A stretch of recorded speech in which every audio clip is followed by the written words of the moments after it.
Hello, everyone. This is Jeff Harry with Rediscover Your Play, and I'm back with the lovely group, Julia D. Caneva and Lauren Yee. Can you both introduce yourself?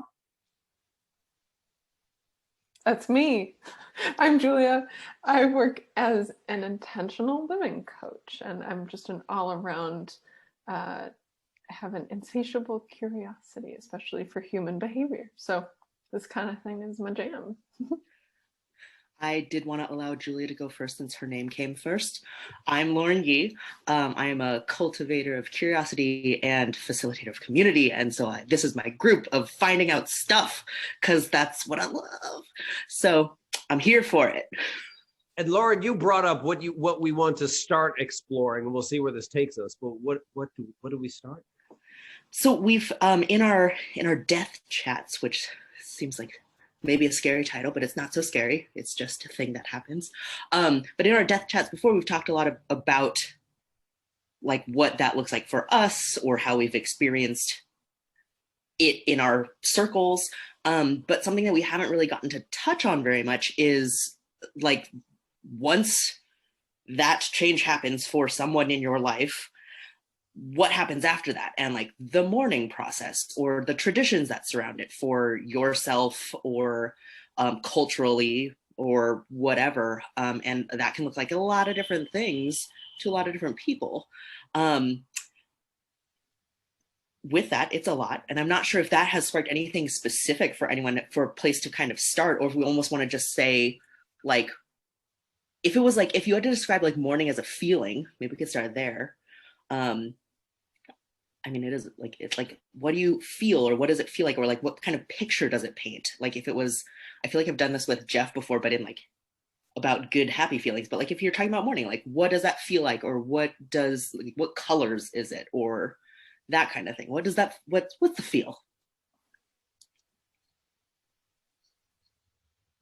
I mean, what comes up for me when you ask that is, since I'm cerebral, I'll get to the colors in a minute.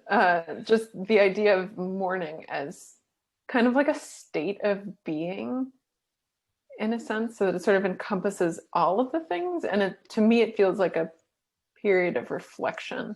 And in that, I think if I think about periods of mourning in my life, I think a lot of, to me, it's like green, blue, and purple.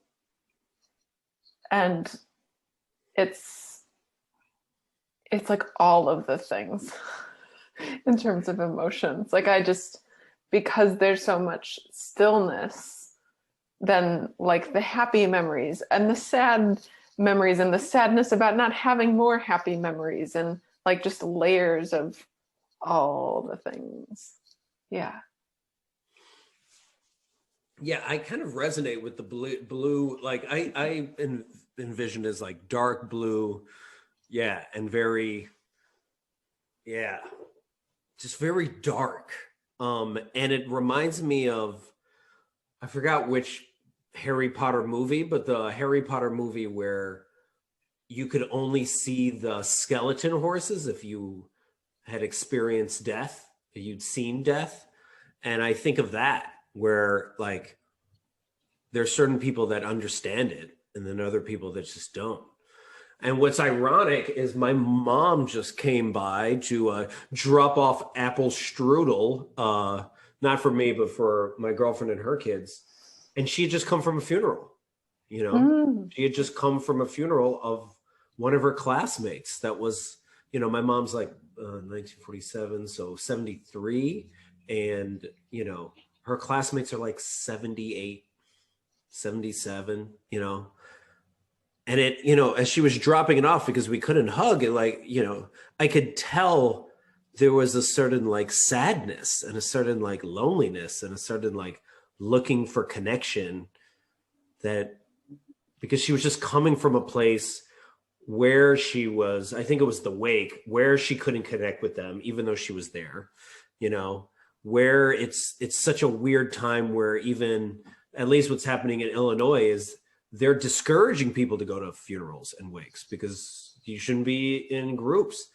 And how is she going to say goodbye to her classmate, as well as also think about her own mortality, right? And, you know, kind of tying into this, I forgot who I said this to. I must have sent this in an article, but there's something called, I forgot what the website, I'll look it up, but it's something like seeyourparents.com. And you can go on the website and you can type in how many more holidays you think you have with them. And it adds up how many more times you're going to see them. I know. That sounds stressful. I know. And like, imagine like what number is a good number? If it's 80, is that a lot? If it's 20, is that too little? Like, gosh, like just, but logic would tell you that if you ran those numbers, like, so yeah, I'm feeling all those layers of emotions. I think that's really true for me too, because it's one of those like Anchorman like glass case of emotion moments in life where you're just like, I don't know what to feel because everything that I've known has changed.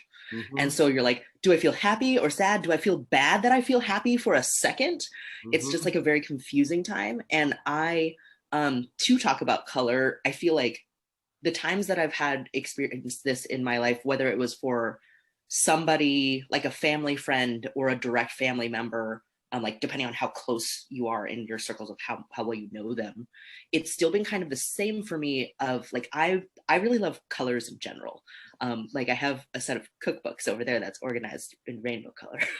So like, I feel like when there's these moments, it's almost like a weird, because it's a lot of things happening at once, it's like like a pause almost. So it's almost like, not necessarily, I get the thing about darkness too, but for me, it doesn't necessarily have to be, but it's like earth tone, neutral, gray, like it could be colors in it, but it's like, it's almost like a gloomy day where everything's like a little bit muted, where I'm just like, what's going on?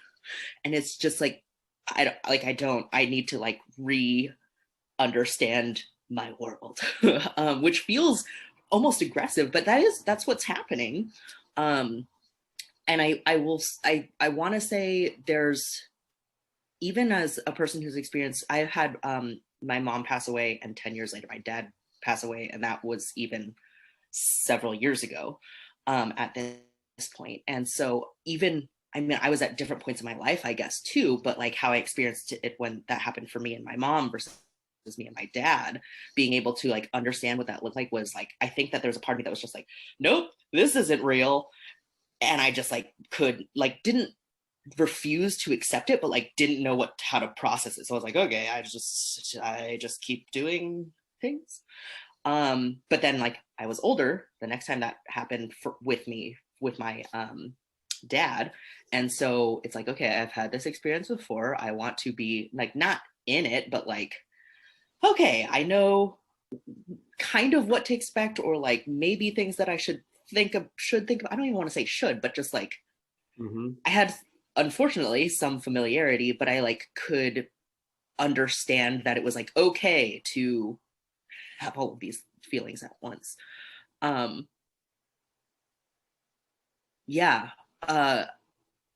Kind of to shift momentarily, because Jeff, something that you said made me think of randomly another conversation I had with a group of friends, and it can kind of be like, how do you mourn or commemorate or celebrate people who have passed, sort of a thing, is like what you had said about your mom. We were talking just because 2020 is a weird year, so like a lot of things are happening and everything bad feels like extra bad.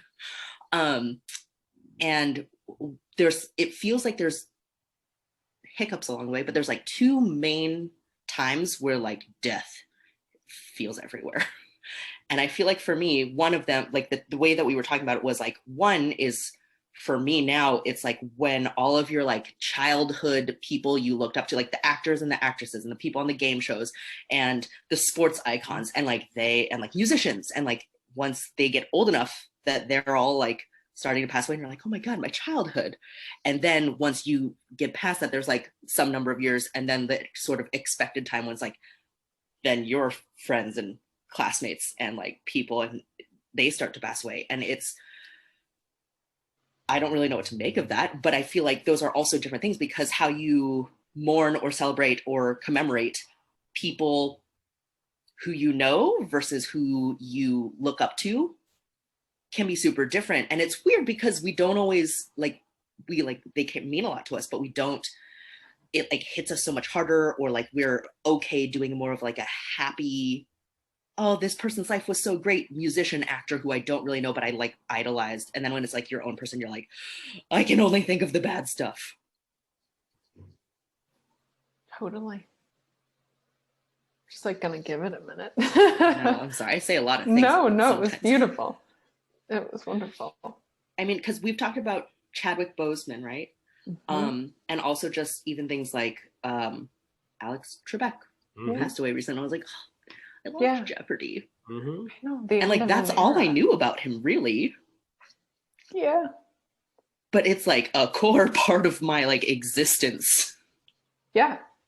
Well, there's like familiarity and again, like just memories, and you know, having that moment that's like, my reality is different, is that like the puncture point kind of. And I feel like that's mourning, is like that space around that point. That feels so like, that feel like how I was like, well, what's it feel like? Because it can be different. And when you said puncture point, it's like, ooh, yeah, there's like a puncture point, and then you like kind of deflate a little bit, and like not completely, but you're just like, Yeah. And then like it's how coming around out of that. And it's okay to feel that, but then how do you, what are different ways that you know that you have, or like maybe know other people have, I don't know how to even phrase it, like not come out of it, but like practiced and lived with and annually celebrated people. What's interesting in the Philippines, and I think they do this in a lot of Central America and maybe even other parts of the world, is, you know, like in the Philippines, they have picnics at the funeral. You know, not at the funeral. They have a funeral, but then the following year, they'll have a picnic right in the cemetery, and multiple. And sometimes they'll do it multiple days, and lots of people are hanging out. And it kind of reminds me of, is it Coco? Is that the movie about death? Yeah. Like, yeah. You know, where it's all about making sure you don't forget about the person. You know, and this kind of ties in with the whole idea of what I think of mourning. And I think of like, well, what's the right way to mourn? I think a lot of times we're supposed to, that's where we flee to. Like, I don't know if I mourned my dad correctly. I don't even know if I mourned my dad. I don't know if I actually have. He passed away 5 years ago. You know, we're going to celebrate his birthday on the 20th, and he passed away on November 15th. And I remember like sitting with my sister just like 2 days ago, and we were talking about this, and my mom and I brought up that, yeah, he passed away on the 15th. And my sister was like, well, I don't want to celebrate that. I don't want to celebrate the day he died. You know, like she was angry about it. And for her, like, I'm not celebrating that day. That day is not significant to me. Well, I feel like it is, you know, for at least for me, that was a day that he transitioned, right? And then there's also the day in which he was born 5 days later. So, you know, I don't know if I'm doing it right. I was at a cemetery, like I think a week or a week and a half ago. I just went on a whim, and I'm just standing there, and I'm like talking to marble. Like, is that correct? Like, is he there? I don't know. Are you there? Or am I just talking to a marble stone? Like, I don't know. Like, who knows? I had similar feelings of just like, I think that I've recognized or realized that, I mean, I know that there's not like a right way or wrong way. There's probably a assumed right way because of movies and TV and what you're told and like what you see. But there's not a right way to feel things. But I had like your juxtaposition between you and your sister of like celebrate that I do. And I don't think that I didn't have like such a declaration, but it's kind of like the date of birth and or death, and if people attach significance to that at a later time. And I don't know if it's good or bad, but it's hard because it's like, what else is happening? So I dissociated, not fully, but a little bit with both. I think part of it for me was I have a sister, she's younger than me. And there was our parents, and my parents and I all had our birthdays in April, like very close together. So that's also like I can't too many feelings, and like, not like I don't know, I like recognize, and I like usually I'm like, oh, it's my mom's birthday, but I don't like outwardly do anything about it. Mm-hmm. And similarly with the date of passing, I feel like they're just like, I don't want to ignore them, but it's also like, depending on the closeness to the individual and how it all went down, that could be super traumatic. And I'm also like, ooh, yeah, like I don't really want to remember that specifically. And so like, I don't feel like I like have a scheduled, like, this is when I want to celebrate. It's kind of a little more when it happens for me. But my partner, he had a half brother who passed away, and his family, they celebrate on his birthday and on the day of passing, like not necessarily in like a big way, but just like, oh, we're all gonna have dinner together. And you're like, okay, this is new to me. I didn't know that people did this. And like, to each their own. It's just like weird and confusing to me from my experience, and so I'm so interested to see about other people as well. Really, do you have any? Yeah, I mean, so in my family, there's 3 sisters and my parents, and all of my grandparents have passed except for my dad's mom. She's still going strong. Her birthday's next week, actually. She will be 95. And in that space, as I think about, like, my mom's parents both passed away when I was sort of like in college, within a few years of one another. And we don't get together, but I think if we were in the same city, we would get together and like have dinner on their respective birthdays. Because in part, because to kind of continue that sense of like, well, when you're at a funeral, you're suddenly, as we've talked about, like surrounded by all your people and like get to see. And so using that as like a mini catalyst to get everybody together. I feel like at the same time, we didn't grow up religious, and my mom went to Catholic school. My dad was like sort of Greek Orthodox, but doesn't speak Greek, so didn't like understand what they were saying at church and things like that. So it makes it complicated. But because of that, I feel very much like we're just floating along, figuring it out, because there isn't sort of this like set rituals that we're supposed to follow in our family in particular. So I feel inclined to take mourning as like, yeah, just time for reflection, and like continue to lean into my priorities if I've gotten out of whack. And yeah, I almost feel like I wish I had more of a ritual or something I could say, like, this is the thing, this feels really good in the moment, but like, I don't know if that actually exists or not so much. I mean, a part of me is compelled because I always wanted, my dad, I think I've mentioned to you, I have like a couple, and I wish I recorded more of these, but I have a couple like hour-long conversations I had with him that I recorded, but I don't watch them because they're too tough, right? And maybe I've watched like 10 minutes of one or something like that. But in one of them, he talks about how he wanted to write his memoir, and he never got to write his memoir, you know. And I have this idea that comes to me from time to time, and maybe it's that whole Elizabeth Gilbert thing of like genius visits you, and you either birth it or it moves on, and but it keeps coming up for me where I'm like, you got to document the people that knew him. You got to record them.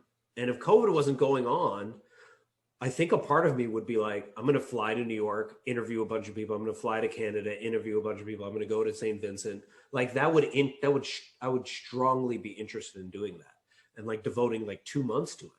But being that I can't do that, like, should I still reach out to them? You know, should I still be like, hey, set up a camera? And because the crazy thing about it is like, they're passing away too. And with that, also their memory of them, of him goes away. And by me recording them, I also hold on to them. So there's this thing that, you know, am I doing it out of selfishness of like, I need to connect, or, you know, I don't know if it's right or wrong or good or bad, or if I should do it or shouldn't, but yeah, it keeps coming up. I don't want to should or should not you, but at the same time, like what you're saying, it feels very along the lines of like Coco, and like that tradition for people, really, Dia de los Muertos, where it's like about remembering people, and like for people of Filipino descent, like the picnics, where you're just like, it's about remembering and paying tribute to, and that's kind of like the other side of like, I mean, maybe it's not the other side of mourning, but it's like the other part of it is like the remembering them part. And I think that that's really great, because it's a legacy feels like such a heavy, like pedestal word kind of. I'm like, oh, like legacy, like I'm not trying to leave a legacy, but like it's just like what happens after, right? Mm-hmm. And that from like what the people that your dad worked with, and like you, Jeff, and stuff like that, that's like legacy. And it is kind of like for you, but it's kind of for them. And it's also just knowledge and information. Like we read history books all the time about whatever people decided to write about. So like, why not write about whoever you want? I think that that's the remembering part is like a really important thing. And I think for me, like since maybe it's important to say, I think Julia, you touched on this, like I also did not really grow up specifically spiritual in any way. And so there wasn't like this is the thing that happens. And even culturally, there were like, there are certain like festivals where kind of like for Filipino people, there are Chinese customs that we didn't do super actively, but I was like aware of, where like, oh, like we're supposed to go visit the great grandparents cemetery site around this time each year, and I'm not fully sure what's happening because I also didn't speak what was happening. But as a non-religious adult, sometimes it's just the like remembering like the good stuff, kind of whenever it happens, you're like, oh man, this reminds me of that time, just in passing.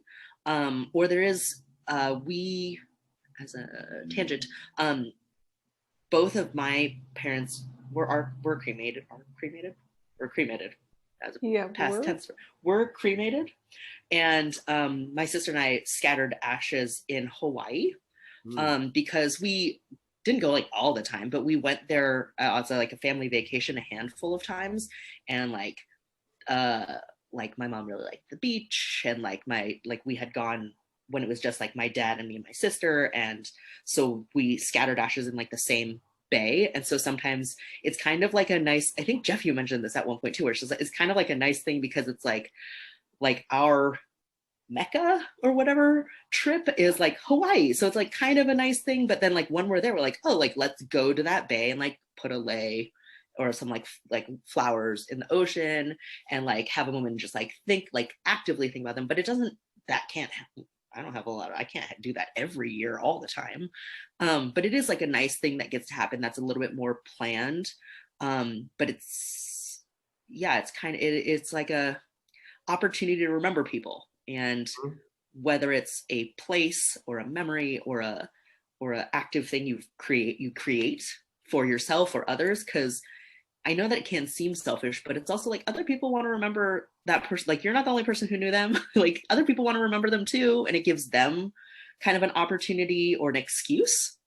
Like if you're like, I made this video, and they're like, oh, let me watch this video. That's really nice. Yeah. I mean, I think, Jeff, when you're talking about documenting things, it's like your version of,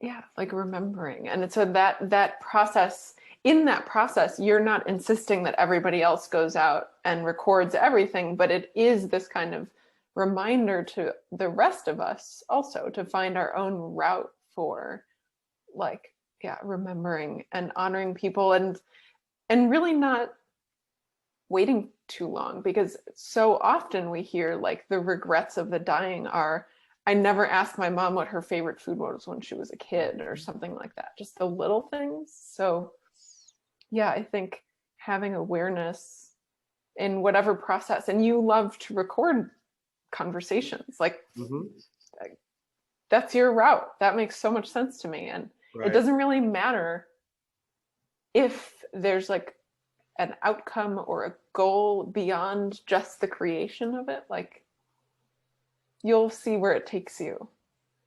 I mean, this may sound weird, but I mean, I think a part of the reason why I like recording stuff, you know, and then hopping on a bunch of podcasts is because I myself like feel like, I don't know if I'm going to be around. I don't know if I'm going to be around in a year. Like, what type of impact do I want to make like today?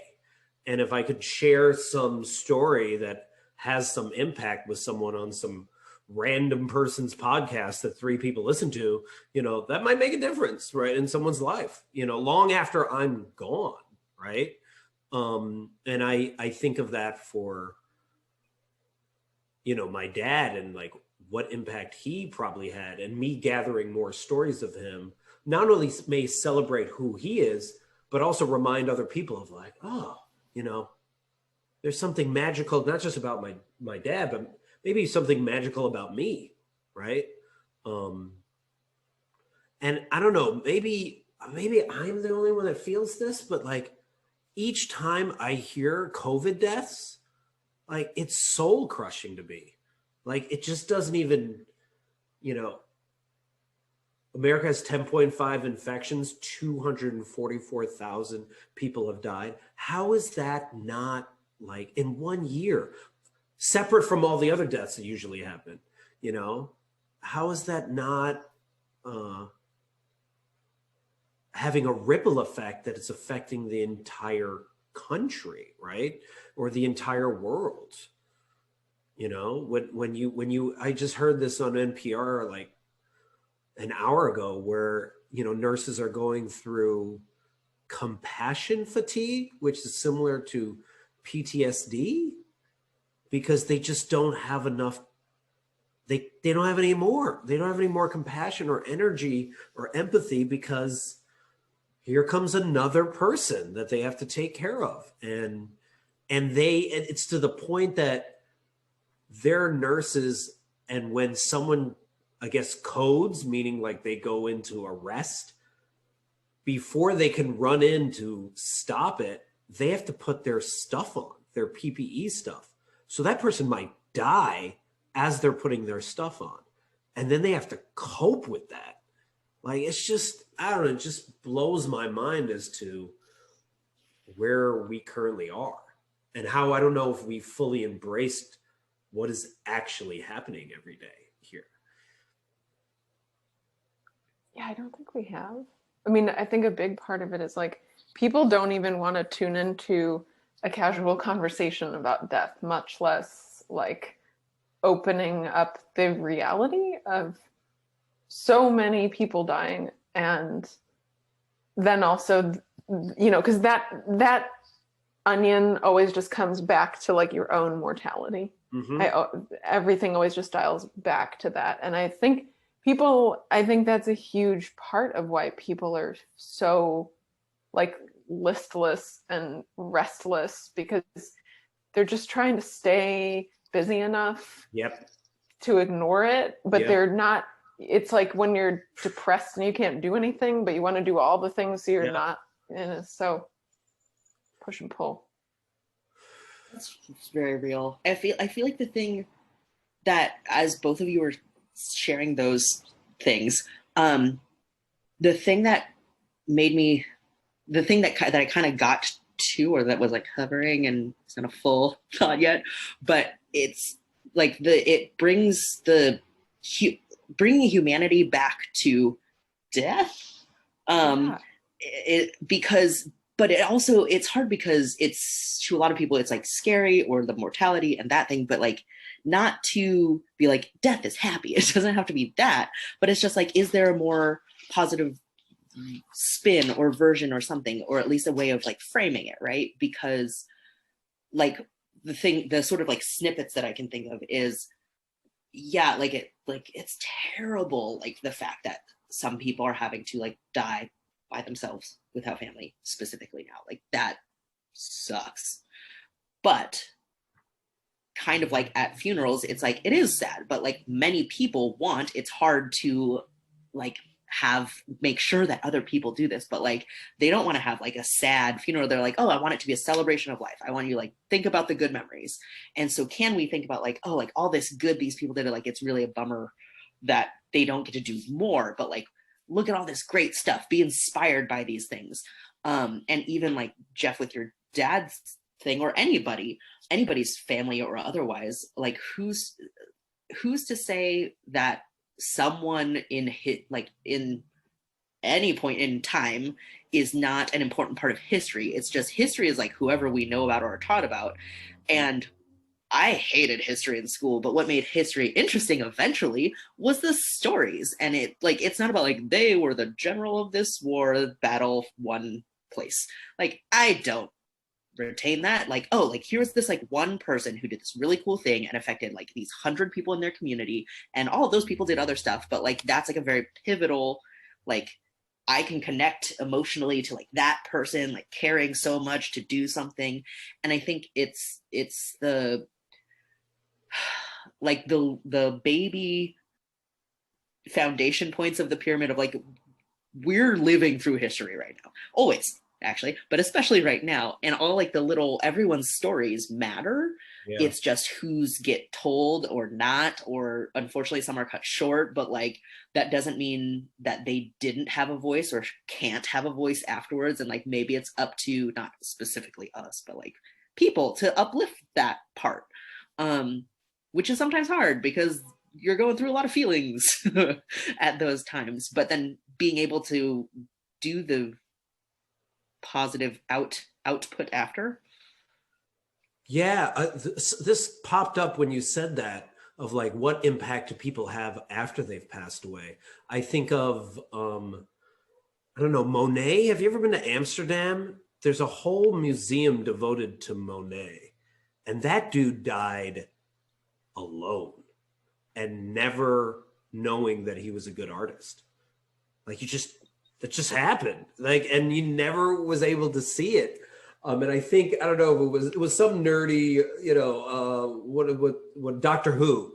It was some Doctor Who where Monet comes back. I look at like Laura's like, what, you call it nerdy? Yes, it's very nerdy, and also it's great.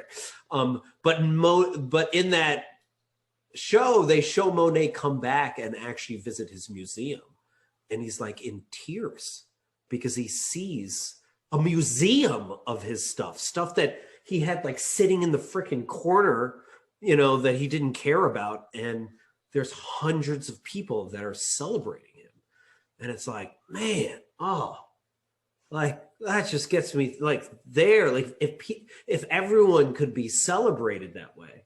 And, I recently got into like a, I guess argument with my girlfriend because I was so frustrated because we were talking about something that was like really small, or I thought it was small, or maybe it wasn't small, but I brought up, I was like, man, I don't ever want you to experience what death's like. But if you did, you wouldn't sweat some of this stuff. You just wouldn't sweat some of this stuff. And I don't want that for you, but like also like that is part of the, thing that this is all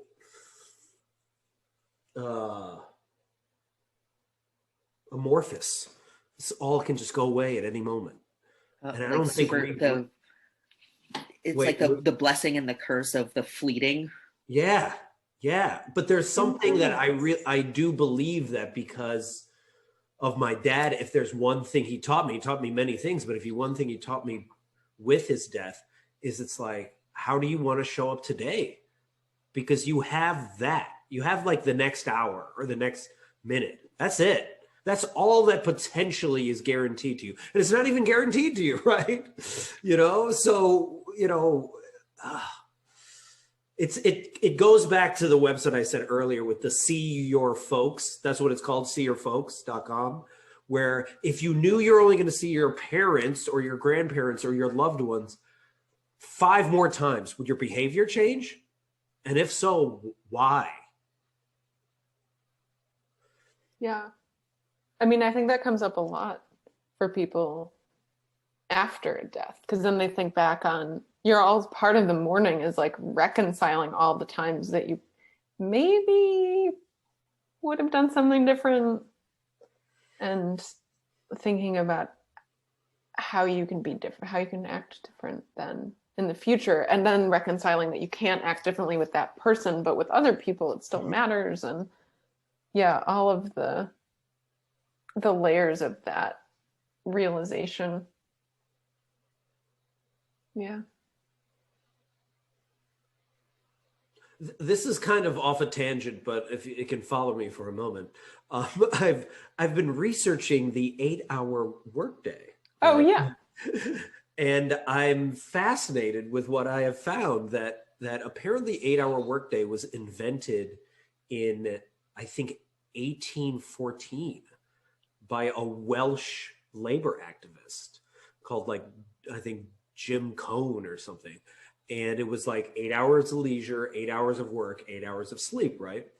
But no one cared what he had to say, right? For 100 years, no one paid attention. They were like, that's stupid. And then I guess a lot of businesses realized that they were running people into the ground, literally killing them at work with 11 to 15-hour work days, that Henry Ford in 1917 instituted the 8-hour workday for his Ford plant. And then he doubled the salaries of all his staff.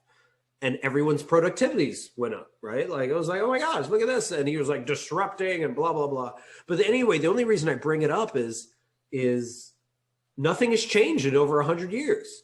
And they found that humans can only focus and do actual good work. The average person actually does 2 hours and 53 minutes of work in a given day.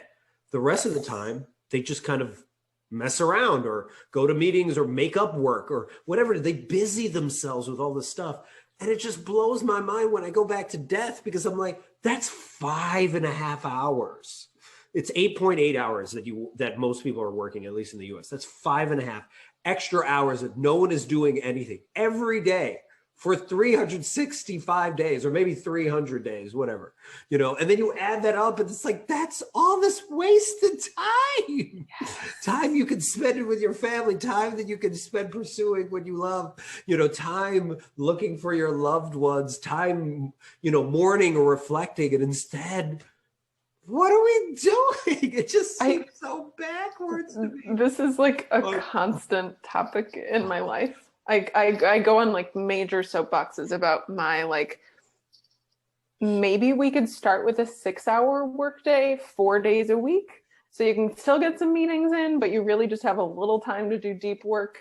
And then, like, let's all just start there and then see where it takes us. Because I don't know, when you don't have enough time to, like, cook for yourself or learn how to cook for yourself, or it's just like, oh, none of us stop to take care of ourselves. And then all of a sudden, younger people are like dropping like flies. And it's like, guys, we could do this differently. I actually, in meditation, there's a sort of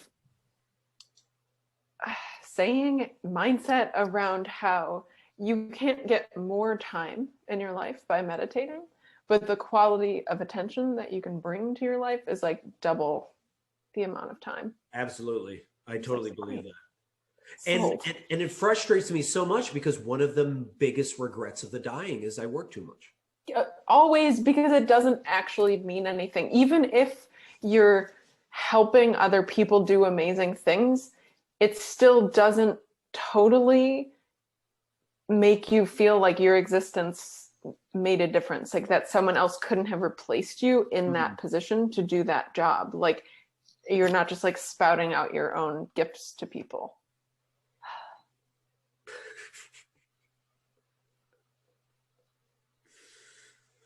Oh Lord, what is that pensive look? There's bleh. Okay, so like we've tangented, but I'm not mad at this. So if there is like if there's one I hate those things, are like what the one thing that's whatever, but like if you had to choose like a hand, like two, like 1 to 3 top 3 things that I know we can't change infrastructure, but like if you were capable for like yourself or whatever, like what are the like top things that we could change or should change or whatever that would like adjust our existence or like eventual like dying time of like I don't regret everything that I've done. Like what are the things that you could change? Are you talking about humanity or are you talking about us? I mean, like, let's start at home, right? I mean, like, I don't know what humanity is, but it's just like, if it is, because if one of the things is just like, is there a way, it's hard because it's the cycle of like, well, I need to work so I can make money to survive. But if there's a way that we could work less or work differently to like fulfill the rest of ourselves better, like, is that like a worthwhile, like, that's like a huge thing that like, maybe we should focus on. And like, not in a TED Talk way, but like in a, like, what are opinions? Because there's the one that I feel like I always hear, which is not necessarily for better feelings later in life, but just the sleep. Like, I don't think I sleep enough. And apparently that is a huge helpful thing. But if it is like the people, it's like when there's the people who either are getting older and closer to death and are like, I wish I did this, or I never got to travel, or I never got to whatever.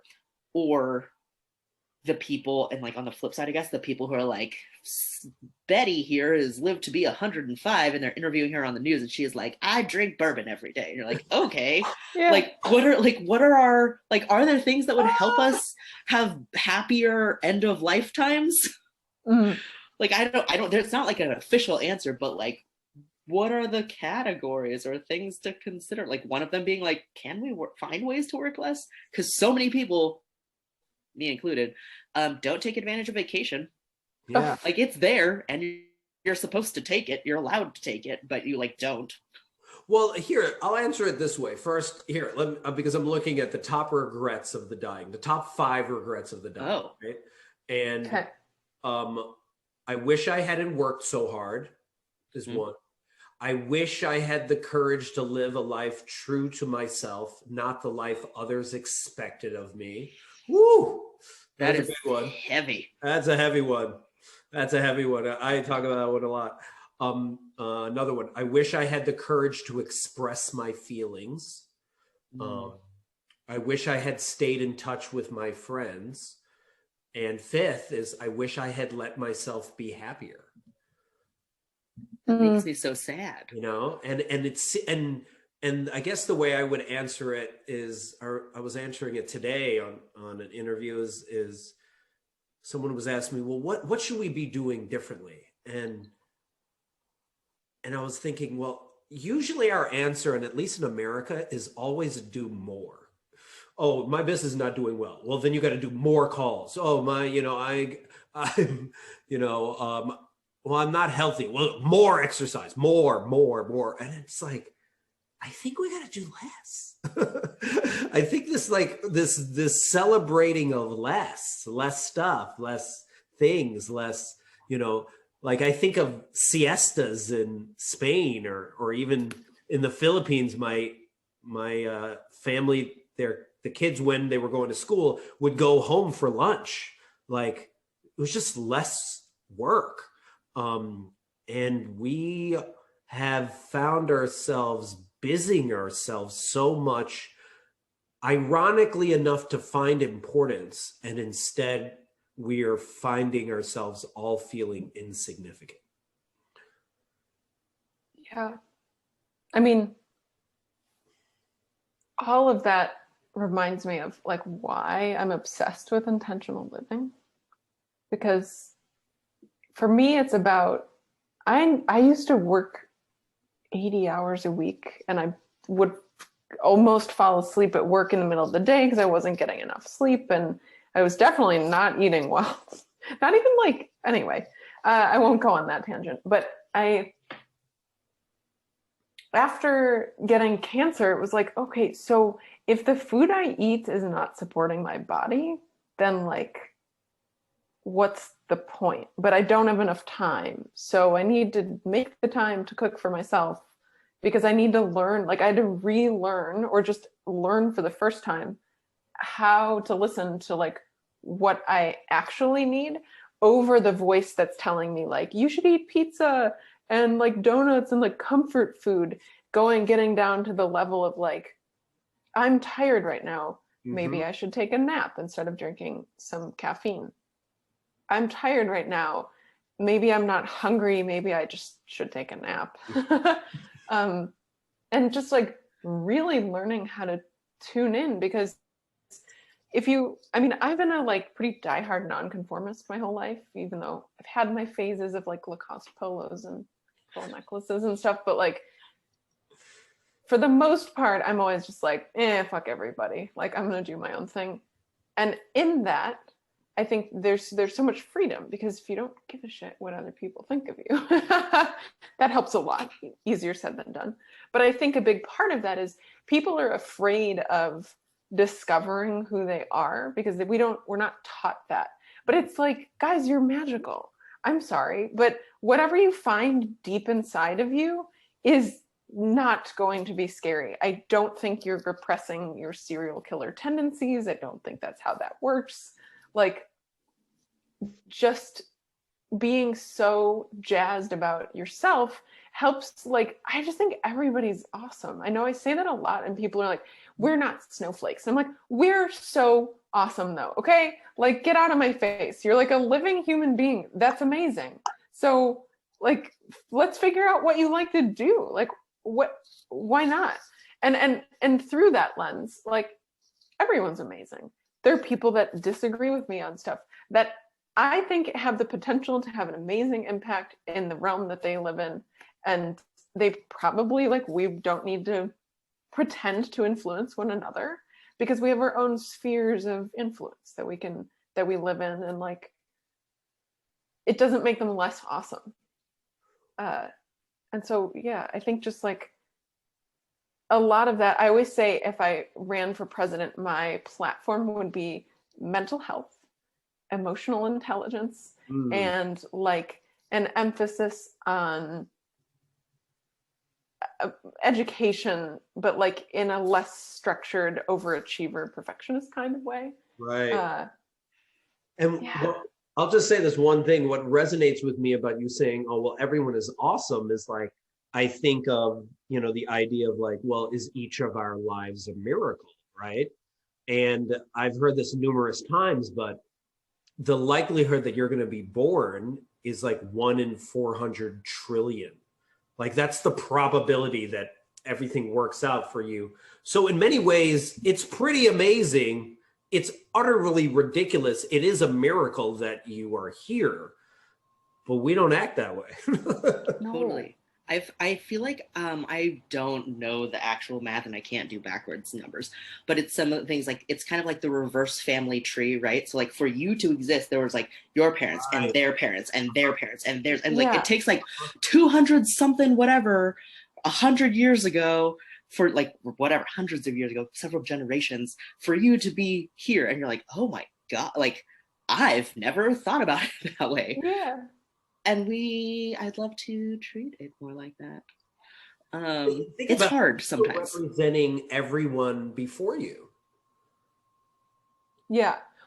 Well, Fun fact, I have an identical twin, so like we're even more, you know, like if you, in case your odds were small enough anyway. So but like, I lost my train of thought, but I had a good point to make. Oh, I was thinking about how it can feel like a lot of pressure to be like the ancestor of all these people, and you're trying to like uphold this and make an impact on the world. And so I think a really important part of like intentional living is just being like, okay, let me tune into what I care about. And if I care about other people, which I do, I want to ensure that my actions are positively impacting other people. So right. The scale of impact can be much, much smaller. Like amazing if you want to affect change in the whole world, like awesome. But like if you had one person where you made their day, or like, you know, just it can be simple. And as my final thought in this string of thoughts, before Jeff, you were saying something, and I really wanted to just be like, I just strive for celebrating and normalizing simplicity. Yes. Yes. Can we not keep celebrating just, you know, all this people that are accomplished, right? You know, quote unquote accomplished, and just celebrate people for just being? Because I think we misinterpret what the meaning of legacy is, right? We think that, oh, all these people are behind me, so I need to do something impressive, like get on Forbes 40 under 40 or something. They don't care about that. They're dead. They're dead. They just want, I mean, if I were to die, I would just, and I would wish upon my nephews, I would just want them to be happy and to appreciate their life. That's it. That's it. Just enjoy you being alive, however you want to interpret that. There's no rules, you know, just strive for that. Strive to figure out who you are and enjoy that, and impact other people however you want to impact other people. That's, I think, what most of the dying would want for us, right? To enjoy the playground while we're at the playground. I think there's something that I feel like almost, I'm gonna misquote this, but that like it ties to both of those things for me that I saw recently. Like, it's like everybody's talking about the same thing, and it feels really important. I saw there's like a post that's been floating around, and I hope it's correct.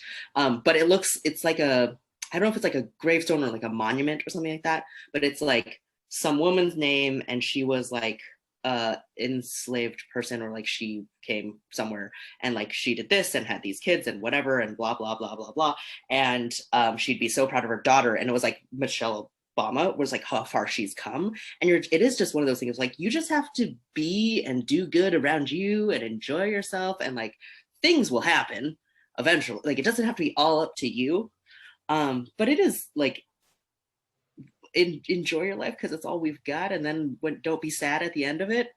And then if you do that, then like your people will also hopefully enjoy themselves, not be sad at the end of it. I had a thought of something, just because I don't know if we wanted to round this out. Right, we have to wrap it up. In the idea of this came to me, and I don't know if it's a good one because I've thought about it, but I don't know if I've given you a chance to think about it. But in the idea of like mourning or tradition or like celebrating people past, anyone, I mean, if you've had someone that's close to you or meant a good amount of deal to your life, that in like almost like a passing down to others who don't know that person, is there like something that you learned or a saying from somebody who is no longer around that you hold dear to, that is maybe something that you would want to share with this small community of people?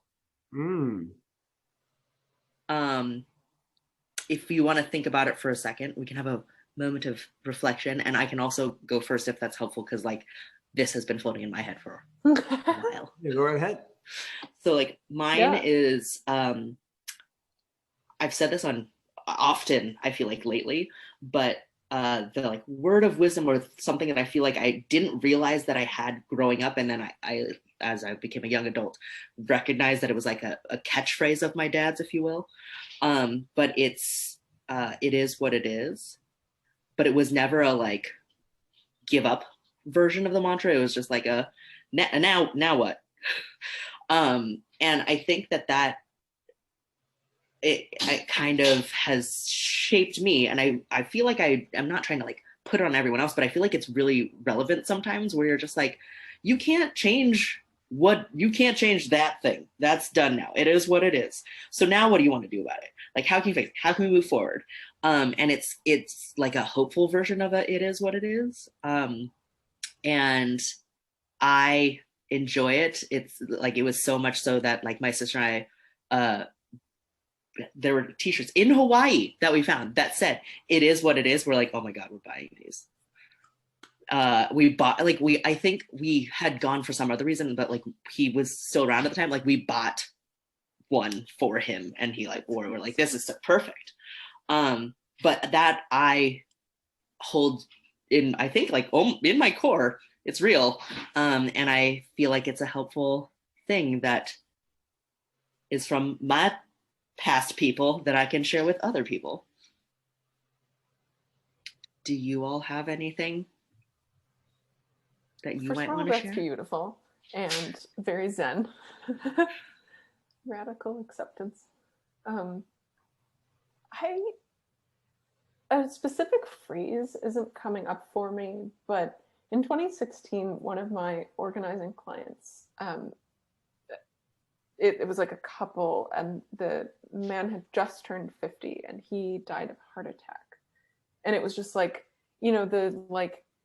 just a few years from retirement and doing all these things. And it's just like full of a lot of those same regrets. And so when I was just there to kind of witness this, like from the inside of the family, but I'm not family, experience of just like, yeah, that immediate aftermath of like reality, puncture point, and then kind of what happens after and how that shifts your priorities. And so I just constantly tell people, like, over workers, because he worked a ton and he loved his job, but he also spent a majority of his life at work. And so there's a fine line between, even if you love your work, it doesn't mean that should be the thing that takes up the most time in your life.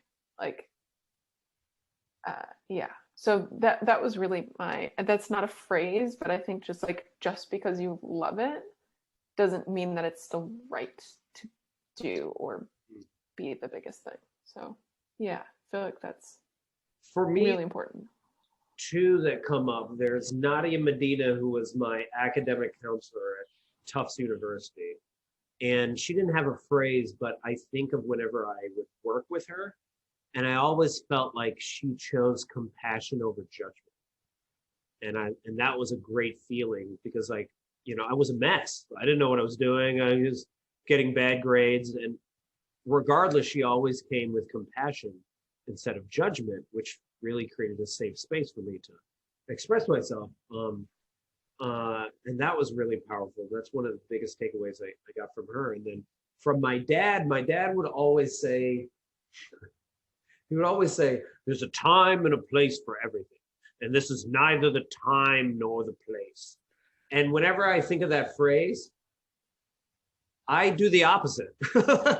It's like my goal to be like, no, play can be in this place. I am going to prove play can be here right now, in this funeral, in this awkward meeting, in this, like, I constantly just want to do that, which doesn't make sense, because you're like, well, you're supposed to follow the phrase, but I'm like, nope, I'm doing the exact opposite. I think it doesn't have to be like a live by, but it can be like I am inspired by this in some way. I am inspired to prove that is not the case. Okay. Can I share one last thing just because So there we it are. felt okay? This was not me, but I do feel like it's kind of relevant to like what we were talking about here. And it was like some post I saw somewhere on the internet, but I know people like this and it made me like think like, oh gosh. But somebody was talking, I don't know if I've talked about it here, but someone was talking about how somebody, I don't know if it was a mom or an aunt or somebody passed away, and they were like looking for photos for the like a memorial service or something like that, and they like could not find me because that person didn't want to be photographed. Yeah. And it's like they found like one, but it was like kind of like a side profile, like it wasn't like a terrible picture, but it wasn't like a great picture. And even if it's one of those things of like, even if you don't love photos, like allow yourself to be photographed sometimes so that people can like remember you, and like people who care about you like have something to like look at and be like, oh, like look at this beautiful human. Because once you're gone, you can't. And that when I think like Julia, I think when you were just talking about that too with the guy, and you're just like, oh, like it made me think of that. And I was like, man, I've been that person who was like, oh, I'm like, no, I don't want to. But I'm trying to be more okay with it. Oh, so this was a lovely conversation. Like always, I love these conversations. Covered a lot of ground. Yeah. So just so people know, how can they find out more about both of you? Well, you can find me on Instagram spouting out ideas about stuff at life.coach.julia, and also on my website at julia.coach. And I'm currently on like LinkedIn and some other places, and there is a website in the works. Come later, but it's gonna cultivatorofcuriosity.com soon. Awesome.